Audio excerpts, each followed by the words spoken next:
niyo ba ng Double Mint, Juicy Fruit at Cool Air ay gawa sa Pilipinas? Ako si Tatiana Maligro, business reporter ng Rappler at samahan niyo ako sa Mars Wrigley Factory sa Antipolo, Rizal. Ang factory na ito ay kayang gumawa ng 30 metric tons ng chewing gum sa isang araw at 86% nito ay ine-export sa iba't ibang bansa sa Asia. Pinakita ng Mars Wrigley sa amin kung paano nila ginagawa ang kanilang mga chewing gum. Pero for safety and patent purposes, pinagbawalan kaming mag-film sa loob ng production site. But basically, one batch of chewing gum takes around 23 hours to make. Kasama na rito ang mixing of ingredients for around 15 minutes, rolling the gum into sheets, at saka yung cooling process, which can take up to 12 hours.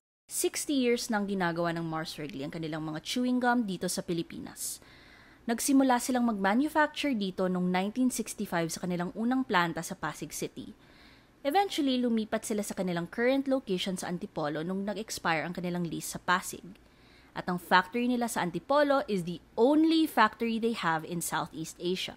Dahil dito, balak nilang mag-invest ng $2 million sa mga sumusunod na taon para ma-upgrade ang kanilang packaging, infrastructure, at equipment. Bukod pa sa Double Mint, Juicy Fruit at Cool Air, ang Mars Wrigley din ang gumagawa ng M&M's, Snickers, at Skittles. Sabi ng Mars Wrigley, ang paboritong chewing gum ng mga Pilipino ay ang Double Mint, habang Cool Air naman ang favorite sa Vietnam. Anong paboritong chewing gum o candy ninyo? And would you buy more of it kung alam mong made in the Philippines siya? Pag-usapan natin sa Rappler Communities app.